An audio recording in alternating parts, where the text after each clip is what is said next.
Hi and welcome to my channel learn with Tanvi.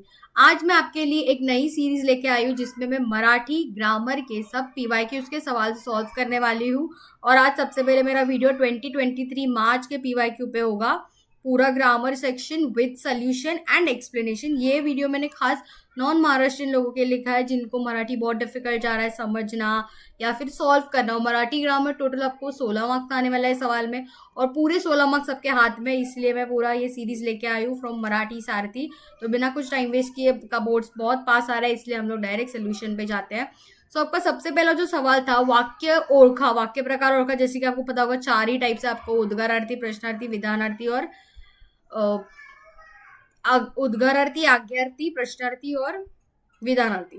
तो अभी इसमें से राष्ट्रगीताचे मान राखा, राखा ऑर्डर है ये, इसलिए वो आज्ञार्थी वाक्य। अगर राखा वे होता तो वो एडवाइस होता या फिर सजेशन होता, इसीलिए वो विधानार्थी वाक्य में जाता। लेकिन क्या है, राखा, तो उसका आंसर क्या, आज्ञार्थी वाक्य। फिर आपका आता है हुशारीचे किती ते तेज है त्याच्या चेहऱ्यावर, और ये आपको इधर एक्सक्लेमेटरी मार्क दिख नहीं रहा है क्लियरली, लेकिन इधर एक्सक्लेमेटरी मार्क है। तो इसमें बहुत सिंपल सोल्यूशन है। जब भी आपको क्वेश्चन मार्क होता है या फिर मेरा क्वेश्चन मार्क बहुत ही, एक सेकेंड,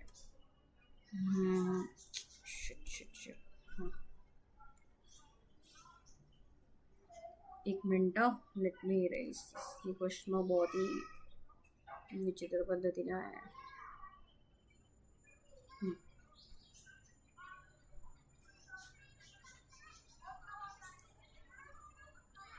तो जब भी आपको क्वेश्चन मार्क हो या ऐसा वाला स्टेटमेंट एक्सक्लेमेटरी मार्क का साइन हो तो वो उद्गारार्थी या प्रश्नार्थी वाक्य हो जाता है। अभी ये उद्गारार्थी सिंबल इधर है इसलिए वो उद्गारार्थी वाक्य हो रहा है। नेक्स्ट, कंसातील सूचनानुसार वाक्य रूपांतर करा। वाक्य रूपांतर यही एक टॉपिक है जो आपको डिफिकल्ट जा रहा है, बाकी मराठी ग्रामर में ज्यादा कुछ है नहीं।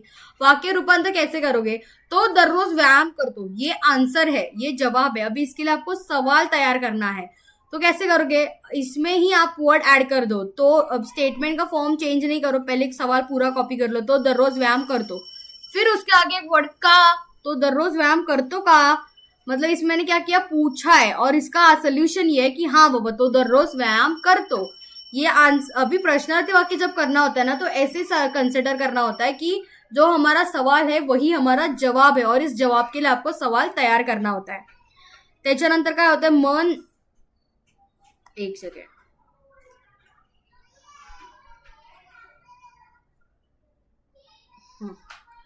वाक्य रूपांतर करा। सेकंड स्टेटमेंट, मन अशांत नव्हते। अभी इसमें दो वर्ड्स है, एक अशांत और नव्हते। अशांत हमारा मेन वर्ड है और नव्हते ये हमारा नेगेटिव वर्ड है, मतलब ये नकारार्थी वाक्य है। और इसको होकारार्थी करते समय आपको क्या करना होता है, आपका मेन वर्ड जो है उसका ऑपोजिट वर्ड आपको यूज करना होता है और उसके बाद आपको जो नव्हते का पॉजिटिव मतलब आहे करना होता है। अभी मेन वर्ड अशांत है, अशांत का विरुद्धार्थी शब्द शांत है, इसलिए मन शांत, नव्हते का क्या हो जाएगा, होते हो जाएगा, क्योंकि उसको होकारार्थी मतलब पॉजिटिव में चेंज करना है। इतना इजी था। अभी जब भी एक चीज याद रखो, अभी जब आप वाक्य रूपांतर करते हो, वाक्य का अर्थ बदलना नहीं चाहिए, वाक्य का अर्थ वही रहना चाहिए। मतलब अभी मन अशांत होते, मतलब ही क्या, मन शांत था, अर्थ नहीं बदला, मैंने सिर्फ फॉर्मेशन बदला है। तो ये बहुत जरूरी चीज है जो आपको याद करनी है। फिर खालील वाक्य प्रचारांचा अर्थ सांगून वाक्यात उपयोग करा। अभी एक चीज मैं आपको इधर बताना भूल गई थी, मैंने मार्क्स नहीं लिखा है। वाक्यांचे प्रकार ओळखा, 2 मार्क के लिए सवाल है, एक क्वेश्चन 1 मार्क के लिए। और वाक्य सूचना के अनुसार रूपांतर करा, ये भी 2 मार्क्स का सवाल है, एक क्वेश्चन 1 मार्क के लिए। ओके, नेक्स्ट ये जो आ रहा है, खालील वाक्य प्रचारांचा अर्थ सांगून वाक्यात उपयोग करा। अभी वाक्य प्रचारांचा अर्थ सांगून वाक्यात उपयोग करा मतलब ये मुहावरे है। हिंदी में आपको मुहावरा का टॉपिक आता है ना, वैसे ही सिमिलर टॉपिक है ये, इसमें भी आपको यही करना है। अभी इसमें क्या करना है, एक चीज ध्यान में रखो कि अभी ये जो सवाल है यही आपको स्टेटमेंट में यूज करना होता है। उसका जो आप मीनिंग बता रहे हो वो मीनिंग आपको सवाल में यूज नहीं करना है। आपका जो मेन क्वेश्चन है वही वर्ड आपको सवाल में यूज करना होता है। अर्जाव करणे, इसका मीनिंग क्या है, विनंती करणे, रिक्वेस्ट करणे। तो इसमें मैंने स्टेटमेंट क्या लिखा, शेतकऱ्याने जमीनदाराच्या समोर कर्ज माफ करण्यासाठी अर्जाव केला। अभी ये थोड़ा डिफिकल्ट जा रहा है तो आप इजी भी लिख सकते हो, जैसे कि विद्यार्थ्याने शिक्षकासमोर सुट्टीसाठी अर्जाव केला। ओके, इजी, मतलब मैंने रिक्वेस्ट की छुट्टी के लिए, अर्जाव करणे मतलब आर्जाव करणे मतलब विनंती करणे. उसके बाद आता है उत्साहाला उधाण येणे. उत्साहाला उधाण मतलब बहुत एक्साइटेड होना, बहुत खुश होना. उत्साहाला उधाण येणे का मीनिंग काय? खूप उत्साहित वाटणे. बाईने वर्गात सहलीची सूचना वाचून दाखवताच मुलांचा उत्साहाला उधाण आले. मतलब टीचर ने जैसे पिकनिक की बात की, सब स्टूडेंट बहुत एक्साइट हो गए. उत्साहाला उधाण येणे मतलब बहुत ज्यादा उत्साहित होने, मतलब मराठी का मीनिंग है खूप उत्साहित वाटणे. ओके, अभी इसमें ये स्टेटमेंट डिफिकल्ट लागला तो आप कुछ और इझी लिख लो की उद्या शाळेला सुट्टी होती म्हणून पोरांच्या उत्साहाला उधाण आले. ओके, ये भी इजी है. आपके हिसाब से बहुत इजी स्टेटमेंट लिखो, क्योंकि ज्यादा टाइम कंज्यूमिंग आपके स्टेटमेंट्स होने नहीं चाहिए, क्योंकि आपका पूरा पेपर 3 घंटे में खत्म भी होना चाहिए. ओके, और वैसे भी इसको ज्यादा मार्क्स नहीं, इसलिए बहुत बड़ा चढ़ा के लिखने की भी जरूरत नहीं है. ये टोटल 4 मार्क का सवाल है. एक क्वेश्चन आपको 2 मार्क के लिए आएगा, जिसमें आपको अर्थ के लिए 1 मार्क्स है और उसको स्टेटमेंट में यूज करने के लिए 1 मार्क्स है. इसलिए ये टोटल एक सवाल 2 मार्क के लिए और ऐसे आपके 2 सॉल्व करने के, इसलिए 4 मार्क का सवाल है. वाक्य प्रचारांचा अर्थ लिखून वाक्यात उपयोग करा. अभी ये, और इसमें चॉइस होता है, आपको 3 वाक्य प्रचार दिए होते हैं और उसमें से 2 अटेम्प्ट करने होते हैं. अभी ये तीसरा वाला ये है, अंगाचं तीळपापड होणे. अंगाचं तीळपापड होने का मीनिंग क्या है? खूप संताप येणे, मतलब बहुत गुस्सा आना. और इसका वाक्य में विवेक ने घरात पसारा केलेला पाहून आईच्या अंगाचं तीळपापड झालं. विवेक ने पसारा, घर में बहुत गंदगी की थी, इसीलिए माँ को गुस्सा आया. अभी आप आपके हिसाब से बहुत इजी या इजी स्टेटमेंट भी लिख सकते हो, जैसे कि चोराला पाहून पोलिसाच्या अंगाचा तीळपापड झाला, ऐसे भी लिख सकते हो. फिर आता है हमारा समानार्थी शब्द. समानार्थी शब्द आपके लिए आधा मार्क के लिए एक सवाल होगा और ये टोटल क्वेश्चन सिर्फ 1 ही मार्क का है. ओके, लेकिन 1 मार्क्स भी जरूरी है, इसे इसलिए भी सॉल्व करना है. शालीन, शालीन का मीनिंग मतलब शरीफ इंसान, मतलब नम्र.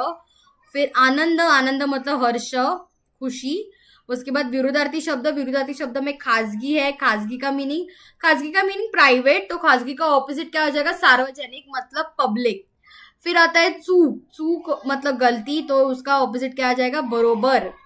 ऑपोजिट का साइंस डालना बहुत जरूरी है. अगर आप कुछ गलती कर दोगे तो आपको खाली फुकट मार्क्स चले जाएंगे, तो ये ध्यान में दो. ओके, ये भी सवाल आपका टोटल 1 मार्क्स के लिए, सॉरी,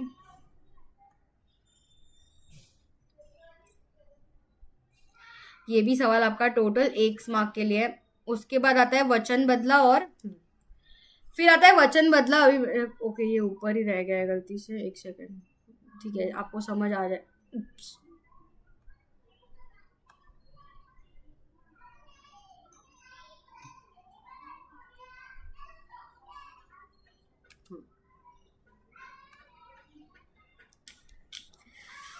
ओके, वचन बदला. बांगड़ी, एक बांगड़ी अनेक बांगड़िया, और मित्र, एक मित्र अनेक मित्र ही होता है.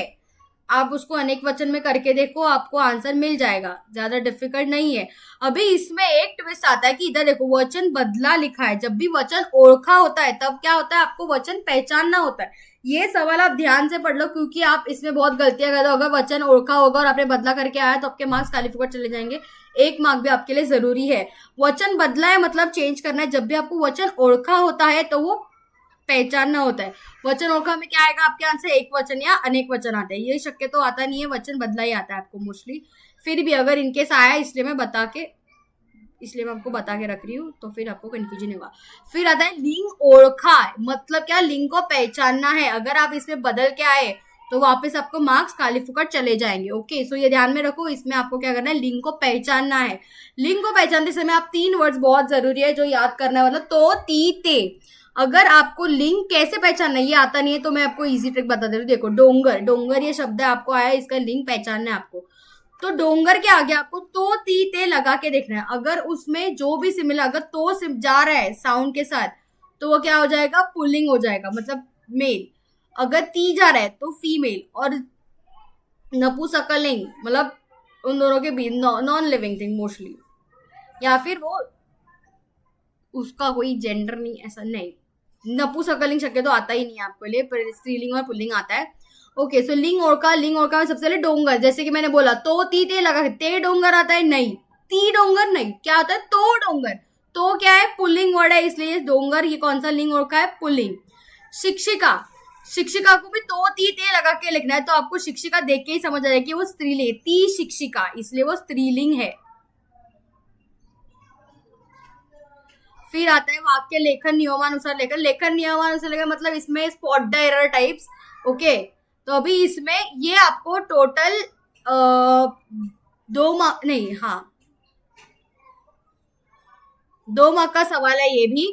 एक सवाल आपको 1 मार्क के लिए आएगा, लेकिन 1 मार्क के लिए आपके पास 2 गलतियां होंगी, मतलब एक गलती आप दुरुस्त करोगे तो आपको आधा मार्क, दूसरी करोगे तो आधा मार्क, ऐसे टोटल मिला के 1 मार्क का ये एक सवाल है। और ऐसे आपको 2 सॉल्व करने हैं, मतलब टोटल आपका ये 2 मार्क का सवाल है। ओके, तो इसमें सवाल क्या है, इथले शिक्षक मनाने खूब श्रीमंत होते हैं। अभी इसमें देखो शिक्षक का जो ई की मात्रा है वो गलत है, और खूब की ऊ की मात्रा गलत है। इसमें कान्हा मात्रा के गलतियां होंगी या फिर ग्रामर की गलतियां भी हो सकती है। अभी इसमें एक चीज बहुत जरूरी है आपको याद रखना, वो मतलब जब भी आप इसमें स्पॉट द एरर में आपके करेक्शंस बराबर कर रहे हो, उसके बाद जो आप आंसर लिख रहे हो उसमें अंडरलाइन करना बहुत जरूरी है कि मैंने ये करेक्ट किया है, इसमें मैंने अंडरलाइन किया, देखो ये 2 चीजें मैंने दुरुस्त की है, ताकि मॉडरेट को पूरा स्टेटमेंट पढ़ने की जरूरत नहीं होती है, वो सिर्फ अंडरलाइन वर्ड्स देके समझ जाता है कि ओके आपने ये चेंजेस किया और आपको फुल मार्क्स उधर मिल सकते हैं। ओके, इसके बाद आपका सवाल सेकंड, वाघिणीने नाला पार करून बांबूंचे गंजीत पाय ठेवला। अभी इसमें स्पॉट द एरर में आपको, अगर आपको नहीं आ रहे ग्रामर मिस्टेक्स, तो इसमें और एक सोल्यूशन क्या है, तो आप लेसन अच्छे से पढ़ लो, क्योंकि इसके स्टेटमेंट मोस्टली आपके टेक्स्ट बुक के लेसन में से ही आते हैं। वाघिणीने नाला पार करून बांबूंच्या गंजीत पाय ठेवला,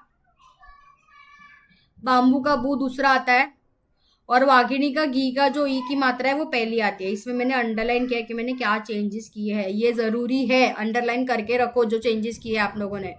खालील वाक्यातील विराम चिन्ह वापरून वाक्य पुन्हा लिहा। विराम चिन्ह कहाँ और कैसे यूज कर रहा है, विराम चिन्ह के भी रूल्स होते हैं, वो आपको पता होने चाहिए।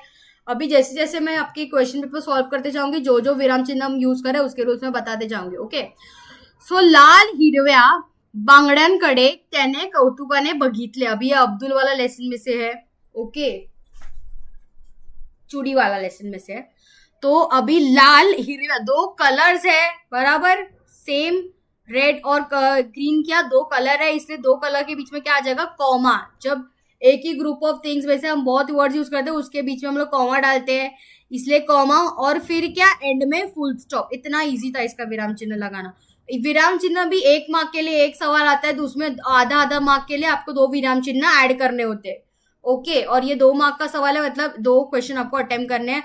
आईने नाराजी व्यक्त केली पण उपयोग झाला, आईने नाराजी व्यक्त केली पण उपयोग झाला का, ये सवाल आ रहा है। ओके, आईने नाराजी व्यक्त केली पण उपयोग झाला का, ऐसा मेरा सवाल है। का टोन देखो, का मतलब ये क्वेश्चन मार्क है, और आईने नाराजी व्यक्त केली पण उपयोग झाला का मतलब मैंने पॉज लिया है, तो केली के बाद क्या आ जाएगा, कॉमा आ जाएगा। जिधर हम लोग का स्टेटमेंट आधा टूटता है और फिर कंटिन्यू हो जाता है, आधा टूट रहा है, पूरा फुल स्टॉप नहीं दिया है, आधा टूट रहा है, इसलिए मैंने उधर क्या किया, कॉमा कर दिया और फिर उसको क्वेश्चन मार्क ऐड कर दिया। ओके, तो ऐसे आपको टोटल 16 मार्क्स का ग्रामर था 2023 के पेपर का, मार्च। इसमें से ये 2 मार्क के लिए था। अभी मैं आपको सीरीज बता देती हूँ कैसे कैसे मार्क्स थे। वाक्यांचे प्रकार होगा 2 मार्क्स का था, फिर वाक्य रूपांतर करा 2 मार्क्स का था, दोनों के सवाल 1-1 मार्क के लिए एक सवाल था। फिर आता है वाक्याचा अर्थ लिहून वाक्य प्रचारांचा अर्थ लिहून वाक्यात प्रयोग करा, और ये सवाल आपके एक सवाल 2 मार्क के लिए, मीनिंग के लिए 1 मार्क और वाक्यात प्रयोग करने के लिए 1 मार्क। फिर आपका सवाल आता है समानार्थी, विरुद्धार्थी, लिंग और वचन, सब 1-1 मार्क्स के लिए, ऐसे 4 मार्क्स के सवाल थे वो। लेखन नियमानुसार लेखन मतलब स्पॉट द एरर था उसमें, वो 2 मार्क के लिए आता है, और फिर नीचे विराम चिन्ह 2 मार्क के लिए आते हैं। ऐसे आपका टोटल 16 मार्क्स का ग्रामर था। Okay, that's all for today. Do subscribe my channel for the further videos. इसके बाद मैं 2023 मार्च जुलाई का पेपर सॉल्व करेंगे, और ऐसी सीक्वेंस में पूरा 2025 जुलाई तक के पेपर सॉल्व करने वाले हैं। Do subscribe my channel and also comment your doubts. आपको जो भी टॉपिक में डाउट होगा वो आप कमेंट कर दो, उस हिसाब से मैं आपको लिए वीडियोस बना दूंगी। Thank you and do subscribe my channel for the further updates.